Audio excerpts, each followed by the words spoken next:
Bom dia a todos. Meu nome é Shen, eu sou do TCU, né? Eu vou apresentar a análise dos dados socioeconômicos do Enem em diferentes tipos de escola, né? No período de 2015 a 2019, tá? Esse estudo, tá? Ele é muito parecido com o exercício que a gente fez em aula, com algumas diferenças que eu vou citar, vou dar ênfase a essas diferenças, né? Eu peguei os dados e separei em três segmentos principais, que é escolas públicas federais, escolas públicas estaduais municipais e escolas privadas. Eu fiz desprezei, né, os missing data, todos aqueles registros que não tinham dados que eram importantes para mim, que tinham, tipo, nota, alguns critérios de avaliação, né? E fiz o estudo de 2019, de 2015, mas acabei focando depois em 2019, porque eu vi que os resultados eram muito semelhantes, entendeu? De um ano para o outro, né? Em relação a Fit Engineers, eu peguei a nota do Enem, por exemplo, que eu calculei a média, né? Somei as 5 notas, dividi por 5 e encaixei em 5 faixas, tá?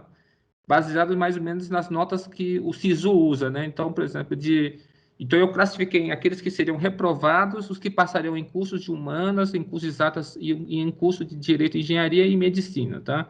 E é mais ou menos isso, né? Reprovado quem tirasse menos de 600, de 600 a 650 você conseguiria passar em curso de humana, de 651 a 700 qualquer curso de exatas, 700 a 750 direito e engenharia, e acima de 750 em medicina. E a renda eu peguei, inicialmente eu tentei transformar em salário mínimo, porque para ter uma diferenciação maior, mas depois eu acabei que via que criava faixas demais, eu acabei reduzindo para 5 faixas, né? Baixa, média alta e alta. E o grau de instrução dos pais, eu peguei aquelas letras que tinha que estava no questionário e transformei em ano de estudo para ter uma diferenciação maior, tá? Então, eu estava até falando com o Eric hoje que fiquei muito tempo lutando com um problema lá de desbalanceamento, né? E eu, assim, não consegui um insight para resolver a questão. Tentei filtrar por nota maior que 50, depois maior do que 4 salários mínimos, mas aí não vi, assim, não consegui muito sucesso não, tá? Em relação, aí eu usei essas mesmas coisas que a gente usou na sala, exceto SPM, que estava travando a máquina, não estava conseguindo processar. Bom, em relação aos dados que a gente, uma avaliação, o que acontece? O que a gente percebe é que os alunos, né, das escolas públicas federais têm rendimento médio, né, igual ou superior ao dos privados, tá? Os alunos das escolas federais são esse que está em laranja aqui, e o azul é das privadas. Então, em 2019, na média, os alunos das escolas federais tiveram um desempenho melhor, tá? Em 2016, tiveram um desempenho praticamente equivalente, mas sempre maior, tá? Então, o que isso denota? Que talvez seja desnecessário a gente, desculpa, seja desnecessário você ter uma política de cota para esses alunos federais, porque, na verdade, eles estão competindo, inclusive, em vantagem, né? Porque eles têm cota e têm o mesmo desempenho das privadas, né? Uma outra, isso também abre uma possibilidade de a gente melhorar a educação, tipo, ampliar o número de vagas em escolas federais, talvez para melhorar a educação, né? Tá? Criar mais escola, botar mais vagas, né? Mas isso exige recursos, né? E aí, só um parênteses, só para vocês saberem, por exemplo, a gente acha que a educação as escolas são todas boas, mas tem escolas diferentes também naquelas escolas que são campeãs, naqueles países que são campeãs em PISA, né? Como Taiwan, Singapura. Eles têm processo seletivo para acesso a ensino fundamental e médio. E a educação é prioridade da família. As pessoas sentem que tem prestígio porque o filho estuda na escola tal, que é a escola de ponta. Né? Então, existe uma indústria de escolas preparatórias lá, que o aluno, depois da escola, né, ele sai da escola em torno de 5 da tarde, ele fica num curso preparatório até 11 da noite, se preparando para poder entrar numa escola melhor. E isso, acho que gera um processo, se realimenta, e a educação melhora a qualidade de alguma forma com isso. Bom, vou focar agora no que eu fiz no meu estudo, né? Então, por exemplo, inicialmente eu queria trabalhar só com escolas federais, acabei focando mais depois nas escolas estaduais municipais, porque eu vi que ali era o problema, tá? Não, federal não tem problema, o problema é a escola pública estadual e municipal. E aí eu fiz primeiro uma análise só com essas escolas em 2019, assim, tratando então de 748 mil registros, tá? E aí eu vi que, assim, o modelo era muito bom para acertar, mas acertava a reprovação, né? Não conseguia ver, porque o objetivo era ver o desempenho no Enem, mas o desempenho era, eu conseguia acertar muito bem as reprovações por causa da questão da classe desbalanceada. Aí eu tentei, por exemplo, aumentar uma nota de corte lá da amostra para ver se melhorava, né? Melhorou um pouquinho, né? Tá? Você vê, né? Que eu aumentei para a nota para cima dos 550. Tentei fazer a mesma coisa com a renda, não melhorou muito. E a quarta análise que eu fiz foi semelhante que a gente fez lá na sala de aula, que eu vi os fatores que influenciam na educação, que influenciam na renda, né, da família, tá?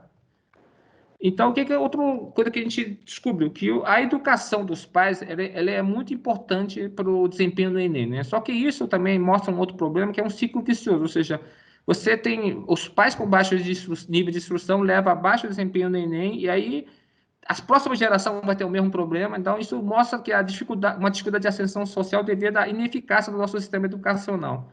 Então, talvez a gente tenha que aumentar o número de vagas em escolas federais, aumentar o número de vagas para civis em colégios militares. Você pega um absurdo. O colégio militar tem 600 alunos por série. Você tem um concurso para entrar na quinta série, 30 vagas só. Então, 30 vagas, ou seja, 570 vagas para militares e 30 para civis, né? Você pode pensar também em criar talvez um equivalente a um ProUni para escolas privadas de ensino fundamental, médio, né? Uma outra proposta. A gente pode aumentar o número de bolsas de desempenho escolar, tipo, para essas medalhistas, porque o governo está tirando essas bolsas, né? Só para vocês terem uma ideia, né? Apenas 96 alunos conseguiram a nota acima de 750 das pessoas que eram das escolas públicas estaduais e municipais. E nesses aqui a gente percebe que o nível de instrução é praticamente o dobro em relação à média, tá? Desses alunos, desses 96 alunos, o nível de instrução dos pais é o dobro da média, entendeu? Outra coisa também que a gente percebe também, que a renda é importante no desempenho. Quando maior a renda dos alunos, tá? Maior o desempenho. Você vê, quem tem 2 salários mínimos, 493. Quem tem 20, 647. A gente não sabe se porque a renda é maior, o cara tem como fazer cursinho, comprar livro, ou não ter que trabalhar, tá? E outra coisa também importante que a gente estudou, que é a importância da educação dos pais na renda da família, né? Então, a gente vê aqui a disparidade quando a gente compara as escolas privadas com as escolas públicas, né? Então, nas escolas privadas, os pais têm, em média, praticamente o dobro, né? Aqui, no caso, o pai tem o dobro do ano de estudo do pessoal da escola pública, e a renda é muito maior, né? A renda média aqui é 9 salários mínimos até 2 salários mínimos. E nas próprias escolas públicas estaduais, a gente percebe que quando mais anos de estudo tem os pais, maior é a renda, tá? E como sugestão, eu acho que eu senti que faltavam dados para melhorar a minha análise, né? Por exemplo, a gente não sabe se o aluno fez cursinho, por exemplo, isso existia no questionário de 2014, por exemplo.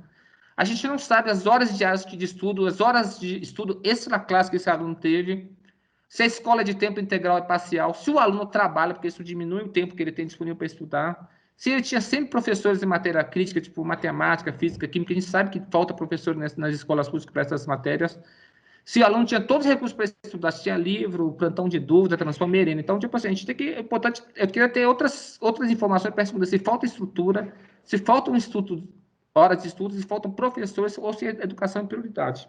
Bom, essa é a apresentação que eu tenho que fazer. Muito obrigado pela atenção de todos aí. Obrigado, Shen. Realmente foi expressa e você estava subestimando, né, o tempo necessário. Aí, por causa Eu disso, vai falei deixar 3 de minutos. poucas perguntas. Qual foi, você acha, assim, o principal insight que você teve depois da análise dos dados do Enem desse jeito, que você não achava, que você não tinha essa crença antes? Que várias coisas reforçaram o que você mesmo acreditava, né? Mas qual foi a perspectiva nova que você adquiriu com essa análise? Tipo assim, eu senti que a gente não tem como, por exemplo, com esses dados socioeconômicos, faltou conseguir medir esforço do aluno, né? Por isso que eu falei, quantas horas ele estuda, essas sugestões que eu tenho no final. Então, eu acho que faltou, assim, eu senti falta de dados. Eu acho que tipo, os dados que a gente tem hoje daquele socioeconômico não dá para deduzir muita coisa. A sensação que eu tive foi essa, entendeu? Eu senti que faltou dados, entendeu, Eric, para poder melhorar essa análise. Por exemplo, em vez de medir o QI, eu acho que faltou para medir o esforço individual e os recursos que o cara tem disponível. A gente não consegue mapear aqui, né? Se, por exemplo, falta professor? Não sei se falta professor para a escola pública, entendeu? Ele tinha professor de matemática sempre, tinha professor de física sempre. Se o aluno estuda 4 horas a mais além do que tem na escola, entendeu? Falta mapear esses dados. Eu, na minha opinião, sinto falta disso. Perfeito, Tá? Shen. Essa é a frustração mais comum de um cientista de dados. Ele sempre É. sente a necessidade de mais É. dados. Eu acho Que a que com gente esses dados que a espera. gente tem hoje, não dá para deduzir muita coisa, não, Eric, infelizmente. Então, só lembrando que o INEP está muito acima da média em termos de qualidade dos dados e a Sim, capacidade que ele tem de arrecadar dados para fazer suas análises. No máximo, vamos então pedir, né, talvez envidar esforços para que ainda mais dados sejam coletados, né, sobre a população de estudantes no Brasil.